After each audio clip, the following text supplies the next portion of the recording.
Hello and welcome. We're going to start in just a couple more minutes. We're just letting everybody enter the session.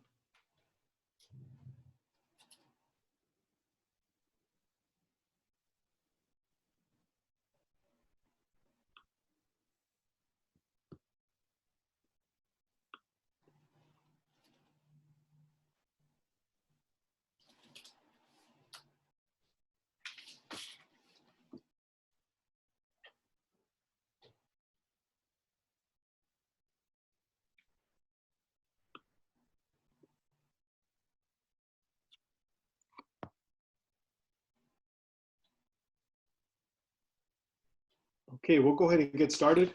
Welcome everyone. Welcome to another GSOE in the Community webinar series. My name is Louie Rodríguez. I'm the Interim Dean and Professor in the Graduate School of Education at UC Riverside. We are excited about this opportunity to make the most of the current remote situation and organize such events with the opportunity to engage with various members of our community, especially educators, teachers, alumni, leaders, policymakers, and anyone else interested in the topic of education.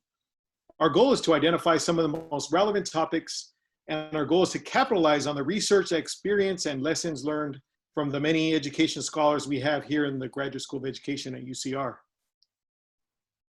So with that, I'd like everyone to know that the webinar is being recorded, and anyone who has registered will receive the link and a survey shortly after the session ends today.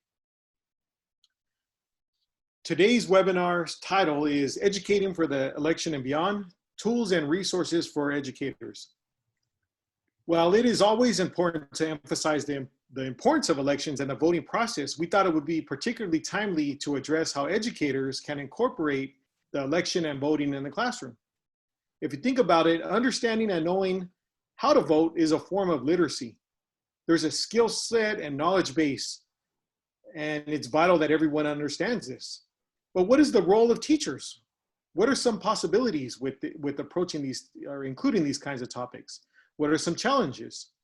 In what ways can second grade teachers, seventh grade teachers, 11th grade teachers, or college professors incorporate these topics in the classroom? What do we do as educators when students feel disillusioned by the political process? Kind of how do we address those kinds of challenges? And that's why we're here today. I also just want to briefly talk a little bit about the Inland Empire context. While this webinar is reaching people across the country, I like to kind of focus on the Inland Empire for just a second as a snapshot of the rest of the country. There are approximately 5 million people across San Bernardino and Riverside counties. About half of its residents are people of color. Yet there remain significant disparities when it comes to civic engagement across the region. According to a 2019 report by our colleagues here at UCR in the Center for Social Innovation, while there have been some gains in some really positive areas when it comes to civic engagement, there still remain significant disparities in terms of representativeness of elected representatives, voter registration, and turnout rates across the region. In addition, there are also significant disparities in other areas like education quality and attainment, quality of life indicators like employment, health, housing, and the environment. And so it's really important that we promote these topics within the field of education. So with that, we have two expert panelists. The first panelist is Dr. Joe Kahne. He is the Joe Dutton Presidential Chair for Education Policy and Politics and co-director of the Civic Engagement Research Group at UC Riverside. Professor Kahne's research and writing focuses on the influence of school practices and new media on youth, civic, and political engagement. And Joe's involved in a lot of exciting projects around the country. The second panelist is Dr. Leah Bueso. She is a postdoctoral scholar in the Civic Engagement Research Group at UC Riverside. Her research focuses on issues of racial and economic inequality and special education law and pedagogy, as well as issues of access to civic education for students with disabilities. Leah received her PhD from UCLA and her JD from the University of Michigan Law School. She is also a credentialed special education teacher and reading specialist for children diagnosed with a language-based learning disability. So with that, I'd like to turn it over to Leah. Hi, everyone. Thank you for joining us today. So one really cool thing about webinars is it means we get to reach a lot more folks than we normally would. But it also means they can be a little bit impersonal. So we're going to try something a little bit different today in an effort to get to know our attendees a little bit better. So typically the chat feature is actually disabled on webinars, but we're going to quickly enable it so that you guys can participate in an icebreaker with us. So for this icebreaker, what we'd like you to answer for us is, if you could vote for any historical figure who was not a politician for the next president, who would it be and why? And just to add for a little fun, this person doesn't have to be alive. They don't have to be a US citizen. Basically anything goes. So let us know in the chat who you would love to vote for if you could. And that way we get to know you a little bit better.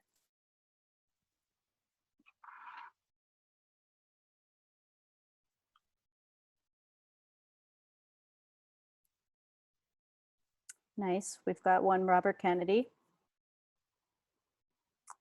Sure. Someone's asking, not a politician. Just anyone who's not a professional politician, maybe somebody who never ran for anything. We're just trying to get some creative answers out there, but don't worry too much about it. Angela Davis, Mozart. Oh, I like that one. RGB, of course. That feels very timely right now, right? Eleanor Roosevelt. We've got a Mark Twain. Oh, Moses. Nice. And Malcolm Gladwell.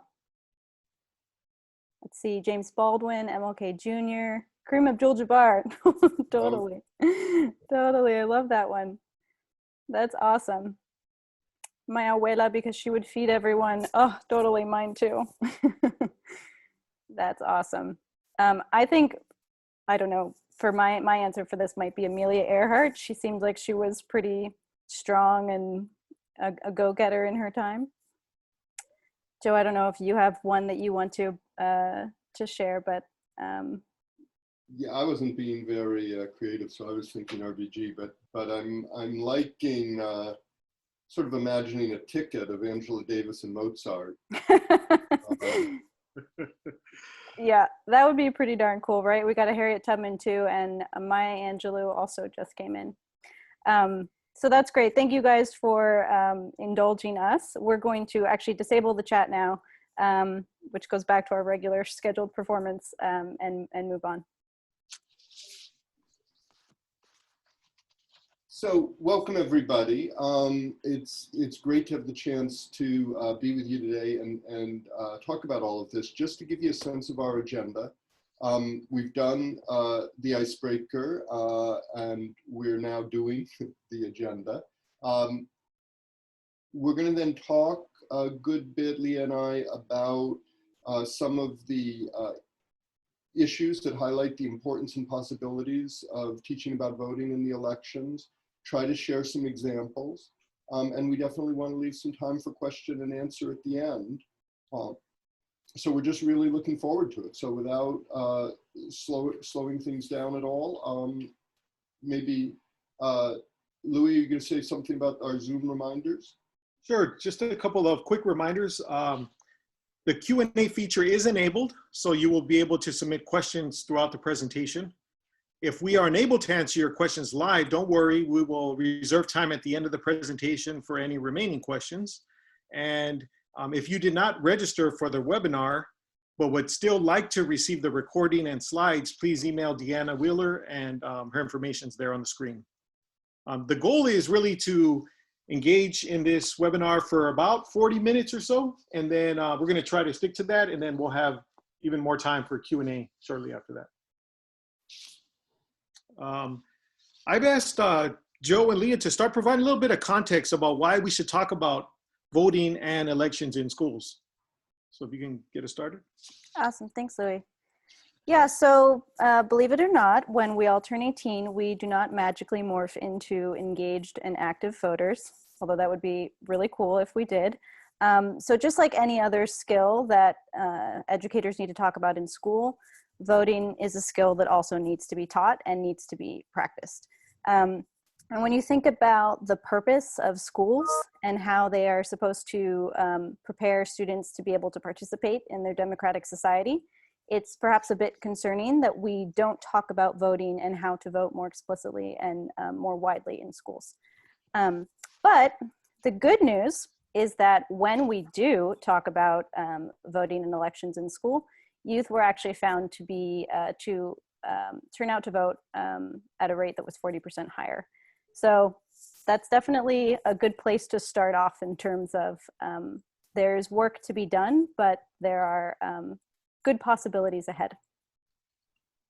You know, Leah, I think I just really resonate with what you just said, because I do think one of the things that teachers sometimes ask about and wonder about is whether what they do makes a difference in relation to this. And this is one of the areas where we actually have really strong evidence that when teachers talk about it, young people do it. And we also know that when they start voting, they keep voting. So it's really important, especially for young people who may not go on to college and therefore not get on that sort of, because there'll be a whole nother set of mobilizing and motivating supports in college.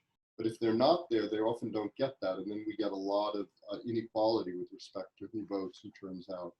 What this chart shows is that, as I think many people are aware, there was a huge increase in midterm voting rates in 2018. So when young people know what issues, have issues on the ballot that matter to them, when there are people encouraging them to vote, we actually can get really dramatic turnout. And in fact, what's interesting is 2018 was the highest turnout since the 1970s, and 2014 was the lowest turnout since the 1970s. So these numbers jump around enormously. And if we focus on it, as we did in 2018, we can make a huge difference. I think the other big thing to say is there are many barriers to voting for young people and for all of us. But if we take a look at what young people said were the 6 biggest barriers to their voting, many of them can be addressed by educators. So, for example, many people are hesitant to vote because they aren't sure they know what's true and what's fake. That's something educators can help address. Many young people don't know where to vote, and they don't know necessarily how to vote. They found that just moving voting machines into schools can make a big difference, but just showing kids copies of the ballot, talking through with them what would happen if they voted, or in many cases, vote if they were to vote by mail, just going over that with young people can make a big difference in their turnout. And finally, 26% said they need help because they have so many questions about candidates, ballots, and polls, and that's especially hard with with all of the propositions on the California ballot, let alone like voting for judgeships and stuff. It's very intimidating. People feel they don't know what they're doing, and so as a result, they don't do it. And so I think there are a lot of ways educators can make a big difference here. Yeah, and I'm really interested in what Joe actually was referencing about the past midterm elections. I'm actually just going to pop back there, but we often hear in the media, we get these messages that youth don't vote, they're not interested in voting, they don't care about politics, and we're really seeing that that's not the case, especially with this huge surge that happened in 2018. And so if we sort of perpetuate that narrative either as educators or in the media and don't really address the barriers that Joe was referencing that are perhaps what is really keeping young folks from voting, then we're ignoring the systemic issues that are causing low youth voter turnout. And then of course, the other thing that Joe sort of hinted at was that earlier in the presentation, a lot of times youth voters are targeted through college campuses and programs and nonprofits that work to mobilize college voters. But that means that all the young folks who are either under age 18 and not in college yet, or perhaps are not attending college, are not actively being targeted by political campaigns and nonprofits to get out the vote. So that's really where the K through 12 space can play a huge role, because that's not really happening. Now, before we get into sort of some ways about teaching about voting in elections, we quickly wanted to do a little case study for Riverside County, since most of our folks here on the call are from Riverside County. So if you take a look at the data that's presented here, you can see, so a quick note about the data, youth voter registration and youth voter turnout in this case is referencing students that are ages 18 to 24. So sometimes you'll see in other articles or data, they'll actually do it from 18 to 29. So when you're comparing stats, just be careful, take note of that. But as you can see from the rates presented here, youth voter registration is inching up in Riverside County, right? Inching a tiny bit, but there's really a lot of room for improvement. Only 51.1% of youth voters were registered in 2018. So definitely there's stuff that we all can be doing. And then in terms of youth voter turnout, so as Joe mentioned earlier, 2018 and 2014 are our midterm elections. And it's more fair to compare the rates from those two. Presidential elections tend to get more media attention, more hype, so youth voter turnout and adult voter turnout for that matter is always higher. So it's not really fair to compare 2016. So looking at 2014 and 2018, you can see that huge spike that we were talking about earlier, the graph that Joe was going over, and it was true for Riverside County as well. That graph was national data, but it almost tripled in Riverside County. So that's a good thing. People, young folks are engaged and they want to turn out. But if you compare the number of folks that are turning out compared to the number that are registered, there's still that huge gap there. So it really highlights the fact that while voter registration drives at schools and efforts by other nonprofits are really, really important, it's really only one part of the work that needs to be done. And mobilizing youth to actually turn out to vote is where the real work comes in. And that's where we think educators can play a really strong role.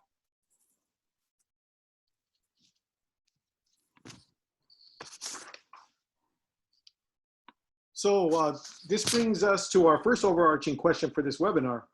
What does teaching about voting and elections look like? And where should teachers even start? And then since you two are really on the ground doing a lot of research with educators across the country, don't many teachers already talk about voting in, say, history class? And how is this different? Louie, I think those are great questions. And there's a range of ways to think about how to best answer it. So the first thing I'd say is, yes, many teachers do talk about this and do incorporate it, for example, in social studies or often in history courses. Frequently, though, what we find is that teachers often talk sort of very big picture about voting. And there really are two key dimensions to teaching about voting that end up driving turnout. If you want people to vote, and of course, if you want them to vote in an informed way. So the first one that we'll spend a little bit of time on is really like what we might think of as the mechanics of voting. This is something that often isn't discussed in great detail in schools, and that many students, as we saw from the earlier studies of what are the barriers young people feel, is they literally just aren't quite sure what to do. And like everybody, they don't like to do things that, where they don't feel confident. And so especially I would say in the sort of COVID-19 where things are moving around, that can highlight those issues even more. So just to illustrate our point, we thought we'd start with a really super brief little poll that we can do on Zoom. All of you, I'm sure, used to doing these, where we would ask 3 questions. And the poll question, trying to see, are these, be able to, there they are, perfect. So in California, do you need an ID to register to vote? In California, do you need an ID to vote? That should say sort of at the polling station. And then in California, what's the deadline to register? What is the deadline to register and vote for the November election? Now that's not quite a yes/no question. So we'll just say, do you know the deadline to register to vote in the November election? And then you can stick in your answers, and we'll see. And don't worry, this isn't graded, so if you don't know, that's okay. No, and I suspect actually many of you will know these, but I think these are questions that many young people and frankly adults don't know the answers to. And I just want to, as you're completing the poll, I just want to remind our attendees that feel free to send questions via the Q&A feature.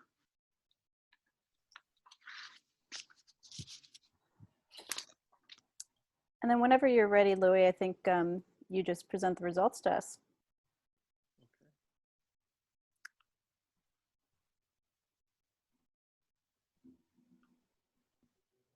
There you go. Interesting. Okay. All right, that is interesting. Like, yeah. So first, we'll go over this. The correct answer for number 1 is no. You can use your social security number instead, or when you submit your application to the county election official, will contact you if they need any more information. So obviously nothing wrong with having an ID, but it is not required. And we know, for example, that many young people, especially if they don't drive, don't have IDs, so that's a big deal. Similarly, in most cases, you do not need an ID to vote at the polls, but it's never a bad idea to have one with you. Especially if you're a youth voter for the first time, just because, you know, they may have gotten your registration wrong. Yes. Thank you. And the last day to register is October 19th.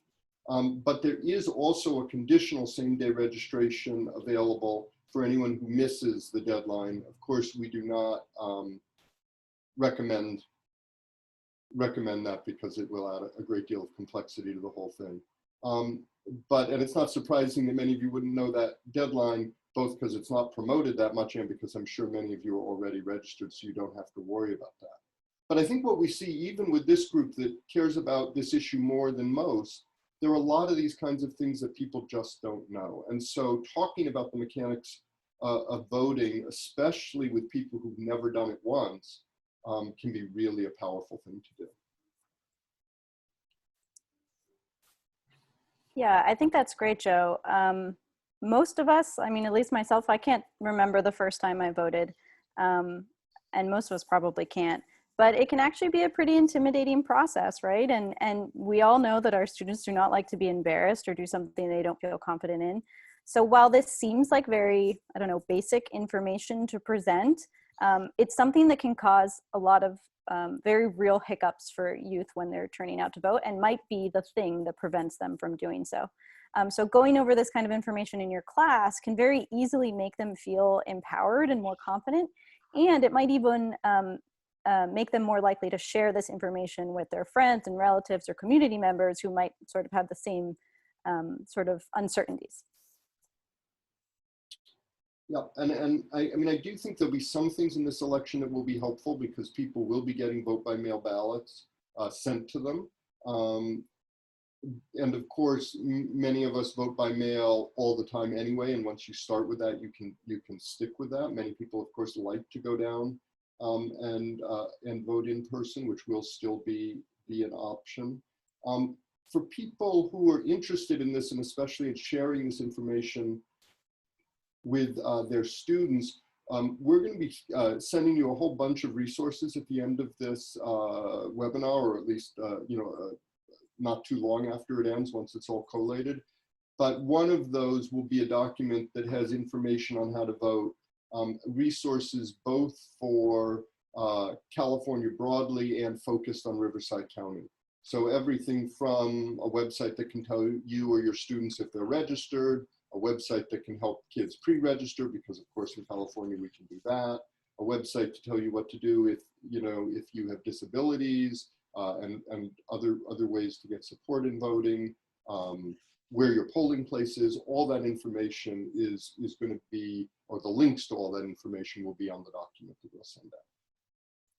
Yeah, and I don't think we've said this just yet, but we will be sending the presentation slides as well. And on all of the slides, anything we refer to, these are live links. So you'll be able to just click on them and access the information or get to the website we were referring to.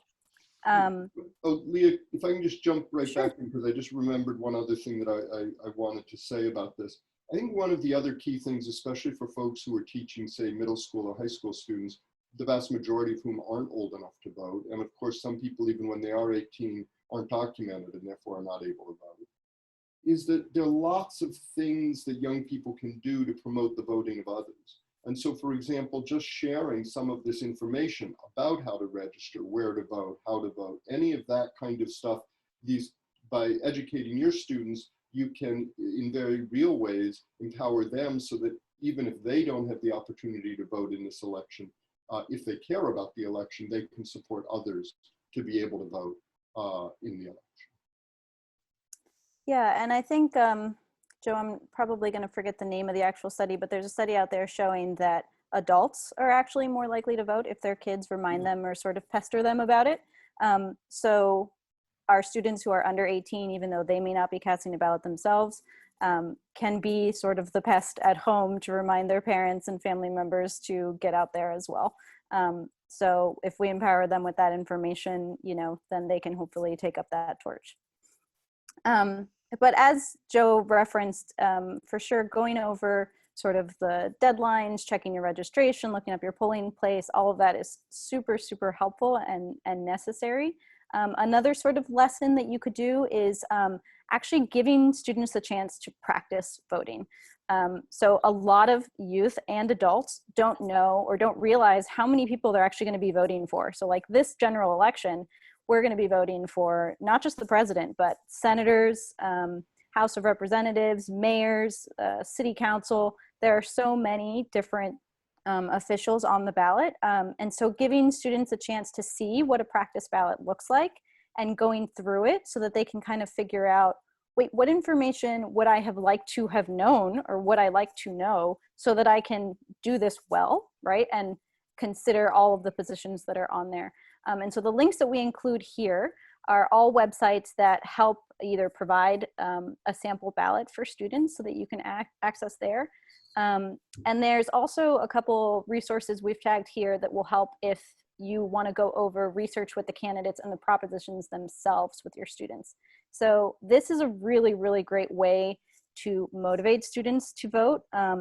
There are a ton of propositions on the ballot this year that directly relate to young folks, to schooling, to things that they might be doing in the next 2 or 3 years.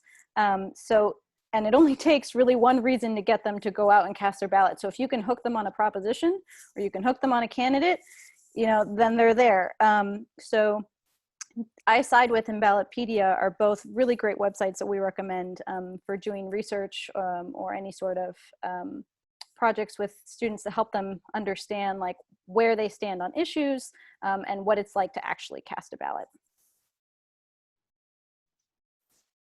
Thank you for covering those kind of the mechanics of voting. I think it's going to be really helpful. You know, one topic that's come up a lot is voter suppression. How can educators kind of approach that topic?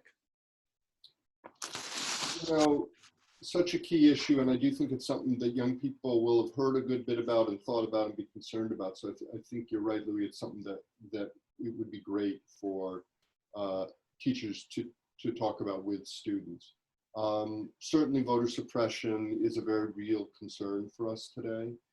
People may not realize this, but voting is not a constitutional right, and it's something that is where the vast majority of the structures around it are designed by states and local governments. And so what you have is a real patchwork of laws that can vary dramatically state to state. I mean, we were just, you know, in California, everybody's going to get a absentee ballot. In some states, you can't get one. In some states, you need to get a notary to sign the form that requests an absentee ballot.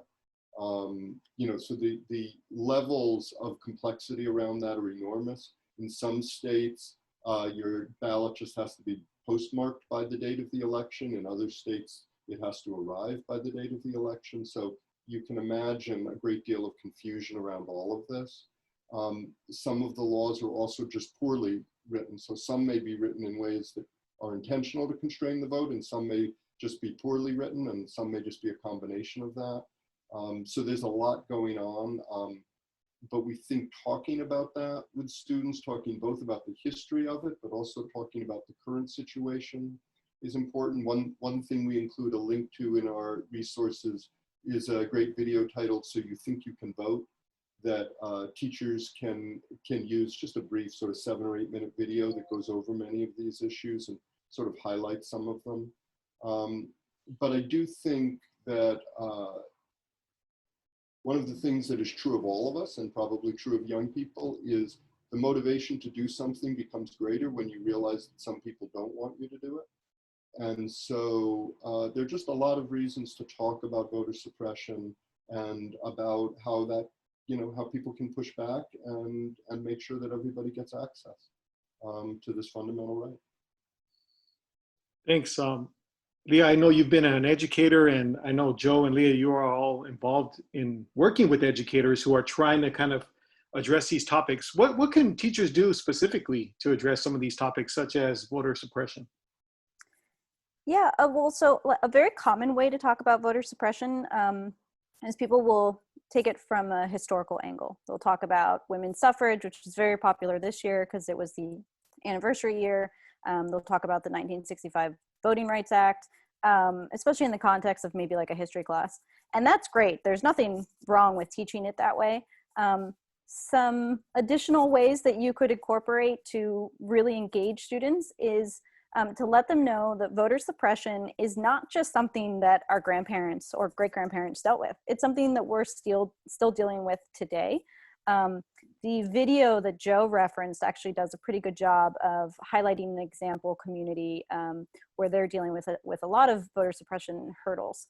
But we've highlighted a couple articles you can reference here that actually have happened just this summer that are current events of voter suppression that you could use to engage students in, one, just talking about current events, but also showing them that these problems still affect us today and could affect us tomorrow. So the two articles that we highlight here, one is talking about the 11th Circuit Court banning sort of basically all of the voters in Florida overwhelmingly approved a referendum to give felons their rights back to vote. And this went through the court systems, and basically the circuit court decided that they weren't going to allow this to happen or make it very sort of difficult to do so. And the Supreme Court ended up not taking on this case, so letting the ban stay in place. So that's something that's happening right now, literally just this summer. And then of course we alluded to this earlier, but everything happening with COVID, because we traditionally have older folks working the polls. A lot of poll stations have had to close down because they can't get workers. And so that means that a lot of poll places that are typically closing down are actually in the worst hit community. So it tends to be Black and brown communities that are not only suffering from the adverse health effects of COVID, but from the economic effects as well. And then, if we're closing down their polling places because we can't get poll workers, it's going to be even more difficult for them to find where to go. They will either have to go farther, wait in longer lines. So these are all things about really questioning how this is happening right now, and might get your kiddos kind of fired up about these things. At the very least, you can have some great discussions and debates about whether or not how the court should have ruled or what we should be doing about polling places. And another great way is to ask really good, thought-provoking questions, right? So as Joe kind of mentioned, when you tell kids they can't do something, they tend to get really engaged and motivated by it. So really showing them or having them question, why is it that in certain places it's harder to vote? Who sort of benefits from there being these restrictive laws? What are they trying to stop or prevent, or sort of why are they doing this? We have some other listed questions there that you all can reference, but really thinking about just these kind of ethical questions as well. Like, if voting's fundamental, why are we taking it away from people? Why are we making it harder for them to be able to exercise that right? So just sort of capturing their interest with some interesting discussions. And then I wanted to highlight actually from some of the work that Joe and I did. We taught a course this summer about educating for informed and equitable voting, and worked with around 50 educators from around the country. And one of our teachers from North Carolina put together this really, this great lesson, where what she did was she actually mapped out, she was from North Carolina, from Wake County, and she mapped out where all the polling places were in her county, and then compared that for her students with a map of median household incomes, and was showing them sort of this structural barrier of how it was more difficult to access the polling place if you lived in a poorer neighborhood. So this is just one example of something that you can do. but we really wanted to highlight how she was tackling that.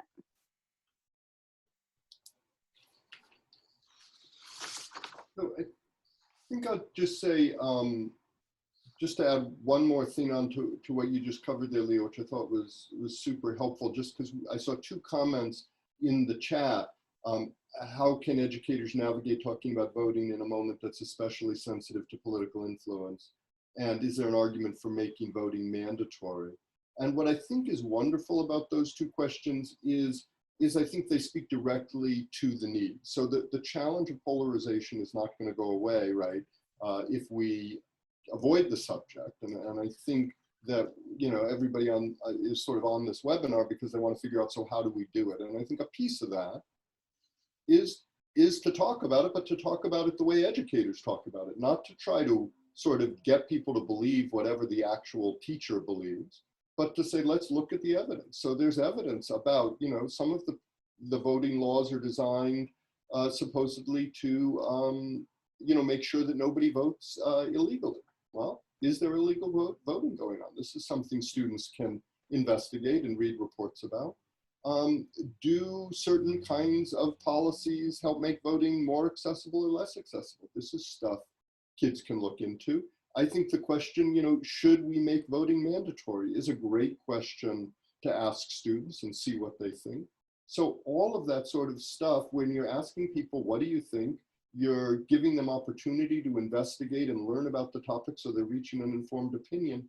This is one of the best things we can do, I think, in schools, especially in an era of heightened polarization, because frankly, there are very few opportunities that any of us get to really wrestle with these questions in an informed way. Most often we're talking with people who have very strong opinions and are just trying to win the argument. So I think there are a lot of opportunities here. You know, some of you may be familiar, for example, with the strategy of a structured academic controversy. But there are a bunch of different ways to discuss controversial issues in really thoughtful ways, which don't at all mean students can't end up saying what they think or arguing for what they believe. That's, of course, a natural thing to do, but that we can sort of model for students how to do that well. And that's a crucial thing our society needs.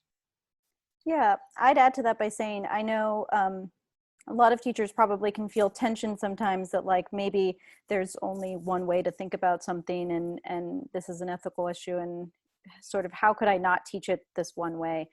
And I totally sympathize and empathize with those tensions, but we have to remember as educators that our role is not to tell people what to think, but to help them develop the skills to figure it out for themselves and make up their own minds. And hopefully it's kind of like raising kids where you hope you did a really good job and then they have to go out into the world and make those decisions themselves. So we're just trying to give them the skills to be able to do that in the best way possible. So yeah, that's all I'll say there. So, you know, we know that social media and the internet are, you know, such a big part of students' lives these days. How does that impact teaching and learning about voting? Yeah, that's a really good question. So continuing on talking about what we learned this summer working with our educators, we actually had them do an exercise where they went out and interviewed or surveyed some of their own students, which is something, you know, at first the teacher's like, I talk to my students every day, but do you really sort of talk to them and ask them sort of questions about what they're thinking and what are their feelings on sort of controversial issues or things that they want to learn about? So we had them do this survey and we learned a lot from that. But one thing we wanted to share with you was that the students reported back that they don't get very much education about media literacy. So we heard a lot about how students said, this is something I really want to learn about. Like, I really, really want to learn about. And then, so that was one camp. And then another camp of students said, I need to learn more about this. So we're taught this, or I got this one lesson. And we heard from many, many students where they all reference sort of this same lesson that seems to have been out there from, I don't know, the early 90s about how they were taught you know, not to go to, only to go to a .gov or .org and, you know, to look for sort of suspicious misspellings or things like that. And that was sort of the media literacy education from 20 or 30 years ago. And most teachers are not teaching today's sort of the sophisticated misinformation that's out there. And the students noted that, and they said, you know, I know if I see tons of misspellings that maybe I shouldn't trust this website, but there are websites out there that look real, that are saying actual, you know, have like quoting statistics and data and things like that, that are doing very, very sophisticated misinformation. And that's the skills that they want to know how to do, is to how to figure out, you know, what to trust, how to evaluate a credible source. The sort of resources that we can recommend, you know, we talk about this a little bit, but really the Stanford History Education Group is sort of the leaders on talking about what's called lateral reading. And that's really the direction that media literacy education is going in now, where it's not about giving kids this checklist of looking for certain specific things, but teaching them how to fact check, how to go to another website to see, to look up reviews on whether or not, you know, who's funding this website, things like that. So I won't go into too much detail about that, but we have highlighted here the sort of leading resources on this, where the Civic Online Reading is an actual curriculum that you can go out and teach. And then the crash course is a webinar series for educators that will teach you sort of how to teach it. So highly recommend both of those in terms of media literacy. And when you think about how does this sort of relate to the election, I mean, media literacy really plays into elections in terms of, you know, kids are getting bombarded, and adults are getting bombarded by news all the time. And some of it is real and some of it is not. So this is a skill that is absolutely essential, especially during election season, so that they know what to trust and where they can even go to find trustworthy information, so that they can make these informed decisions at the ballot box. So it sounds like the lateral reading strategy is really helpful for teachers who want to help students kind of understand specific candidates, issues, or propositions. Yeah, right? It's great for everything. You can also teach some lessons about like deconstructing campaign ads, using lateral reading to help with that as well. So definitely recommend reaching out to them. And as we transition into the next topic, Joe and Leah, around youth voter motivation, there's a question from one of the attendees that asks, how can we support students who are negatively affected by voting results? So maybe you could integrate your answer to that question in this section. Sorry, could you repeat that question? Sure. How can we support students? How can educators support students who are negatively affected by voting results? I think it's a really nice question, because it highlights that our role as educators really goes in other words, some of it is getting kids ready to vote in an informed way, and some of it is helping them make sense of what they're seeing, right, and what they're experiencing. And there may be as big a need to process what happens after the election and look at what happened during the election as there is to prepare people for the election. Certainly many people are saying this is a high stakes election for people, and for many kids, they're going to be well aware of those stakes. They may be excited by the possibilities, or they may be crestfallen by the outcome. But either way, it's going to be important to help young people process that, and I suspect for many adults it will be helpful to have opportunities to process it. But again, a classroom provides a really powerful space to be supported as you wrestle with those realities. Yeah, and acknowledging sort of the plethora of emotions that kids are going to feel. As Joe alluded to, some are going to be happy and some will not. And, you know, teachers are, you know, our side gig is also basically therapy, and recognizing that we play a role in helping our students figure out not only how to manage and regulate their emotions, but using that as an opportunity to get them involved in other activities. Like if they're feeling feelings, let them feel those and use that as motivation to engage them in other ways that they can get involved. So just because the election's going to end after November 3rd doesn't mean that there aren't ways to still be getting involved. And so that's a perfect opportunity to show them you're feeling X, Y, and Z way, and here's what you can do about it. Here's how you can channel that energy and those feelings into positive action. Leah, could I build on that, because, and I know we want to make sure we have time for folks to ask questions and you know, have other discussion, depending on the questions, we can also go into more detail on some of these things. But one of the things, you know, we titled this webinar, Educating for the Election and Beyond, I think for a very real reason. And that is that while it's true that during presidential elections every 4 years, you know, the whole public focuses on this, and teachers tend to do some lessons on this.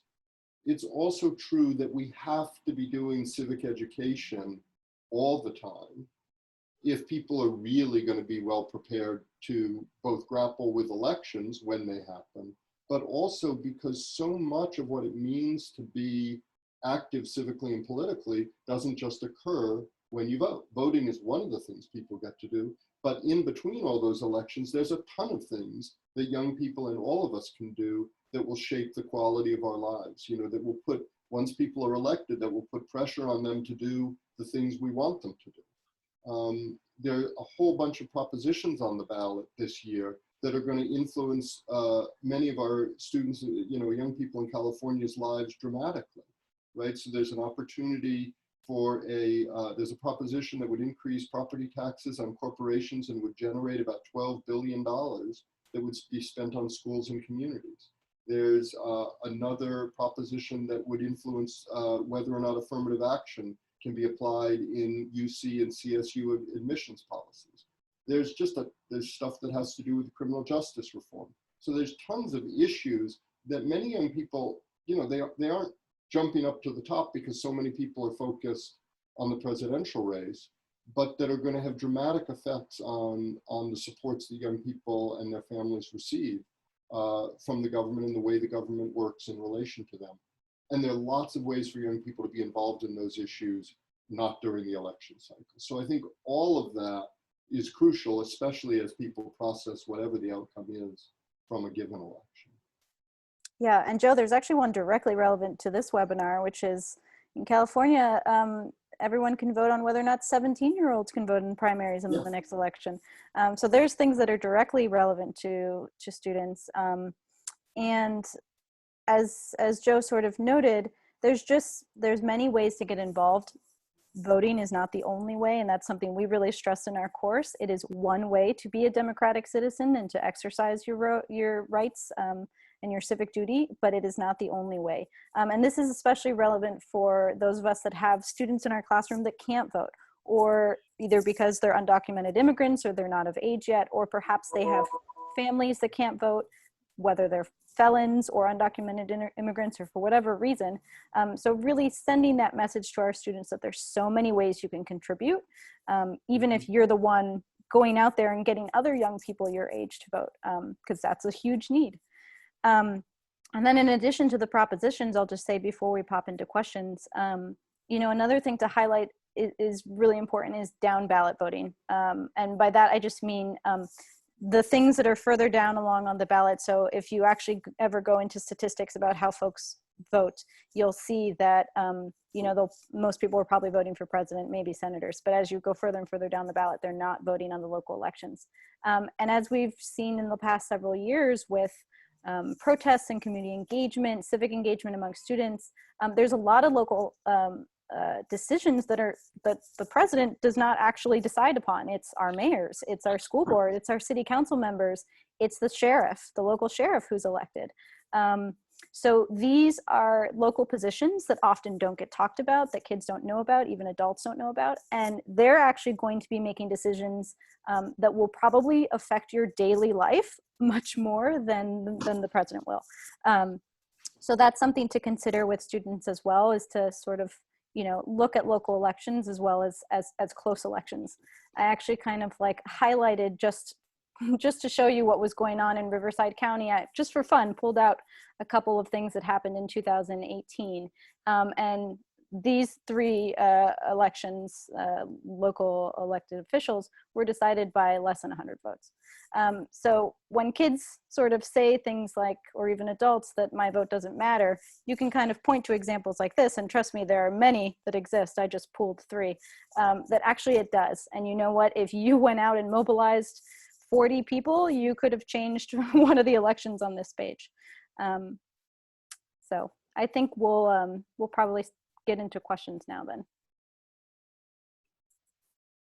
if that's all right with you. Or Joe, Yeah. did you have anything else you No, wanted I to think add? that's great. I'm just seeing one here that says, should educators in the classroom confront institutionalized, heavily funded fake news and biased sources? And I think our answer is yes. And that, you know, schools are one of the few places, right, where it could literally be, you know, part of people's jobs to prepare people to deal with this. It's very hard. Obviously, there's a great deal of money and incentives behind fake news, and helping people make sense of it and confront it is crucial. You know, I think one thing, especially early on, that was a mistaken way this was framed was it was sort of like anybody can circulate anything, and so we sort of imagined that misinformation was an accident.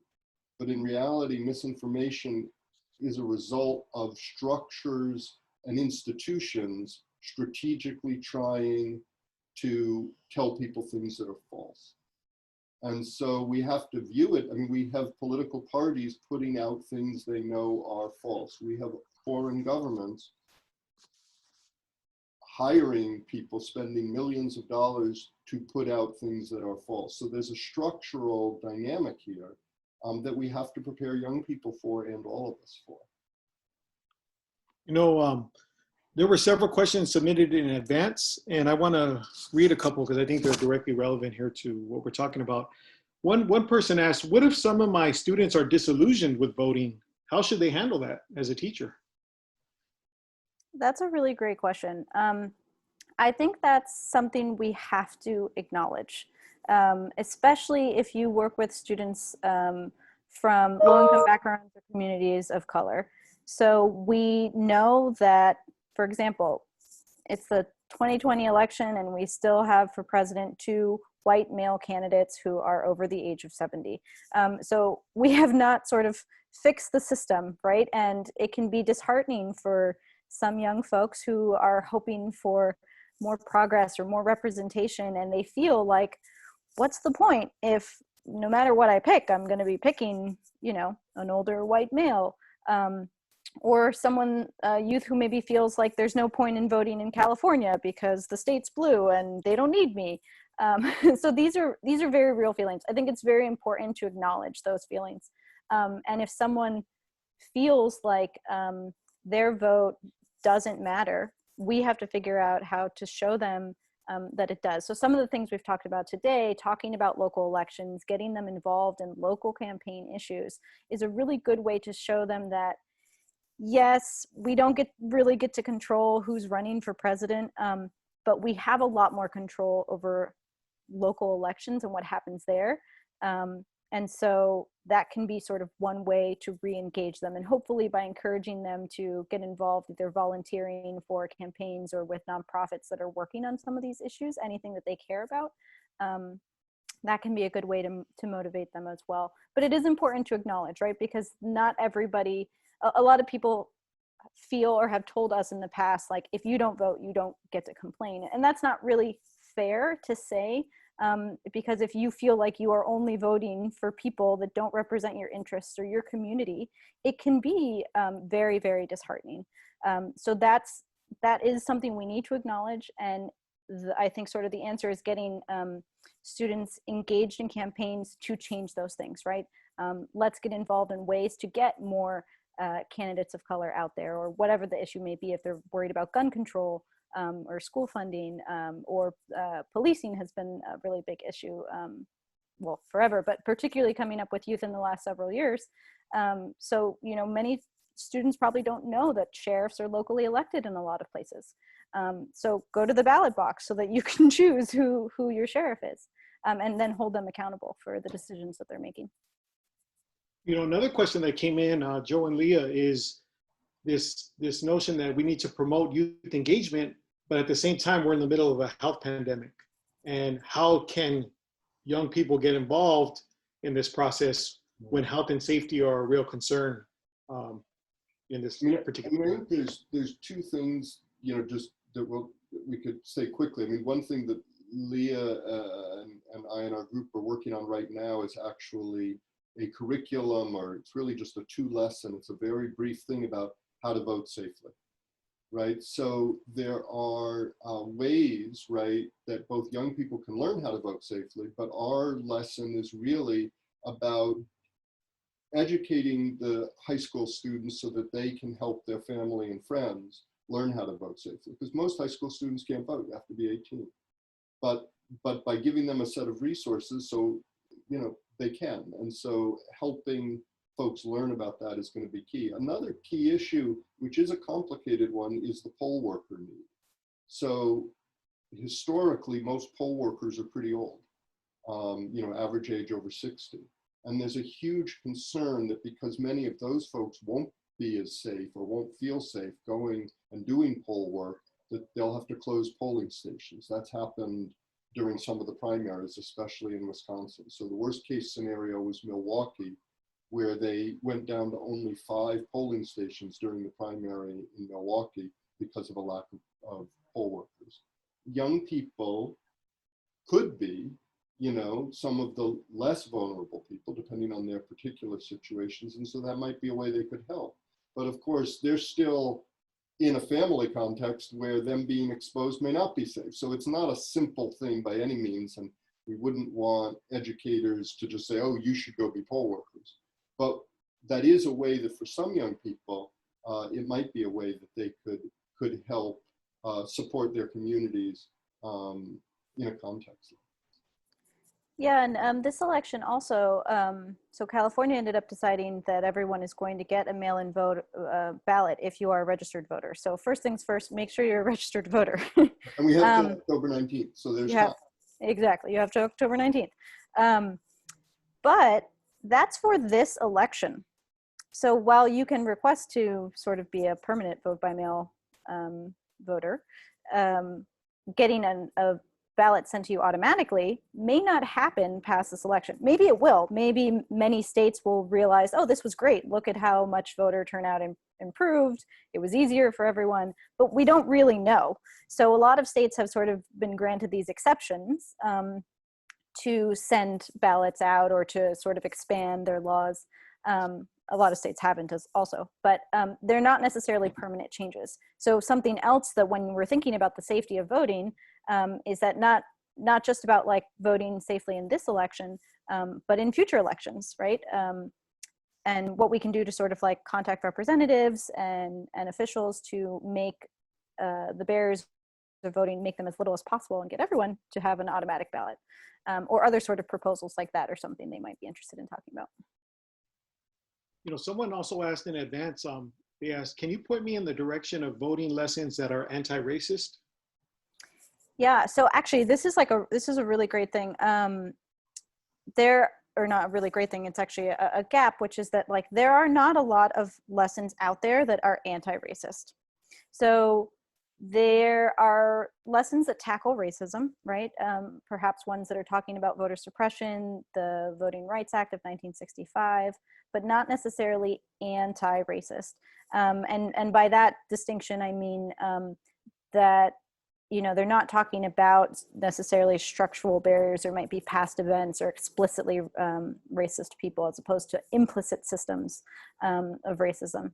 And so I didn't include it in this presentation, but we had another educator from our course who put together a bunch of lessons looking at how the Electoral College, the history of the Electoral College, and how it was based in racist history of like how we valued Black people in the past, and how, you know, this system that still currently exists sort of, you know, reinforces those racist histories. Another educator did something about looking at sort of the money coming into campaigns and where it was coming from, especially when they were sort of funding racist policies.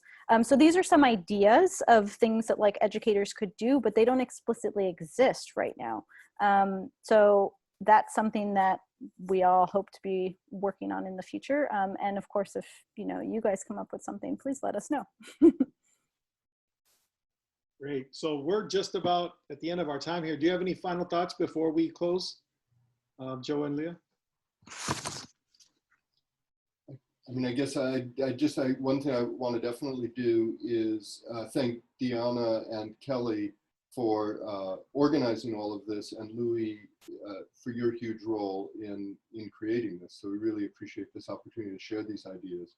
And another thing that I guess I'd like to say is that if any of the educators out there have thoughts and would like to continue this discussion, that we're always open for it and looking forward to it. So please reach out to us, and we're happy to do this. And if you know of other resources and the like,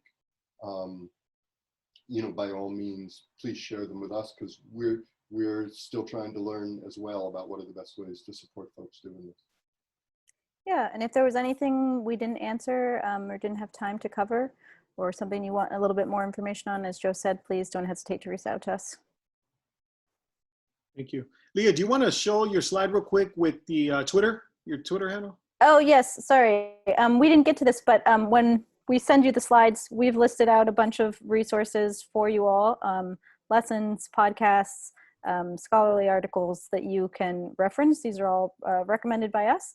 And then, of course, if you would like to start following us on Twitter or sign up for our newsletter, this is our Twitter handle and our website. You can also find Joe and I's contact information on the website as well.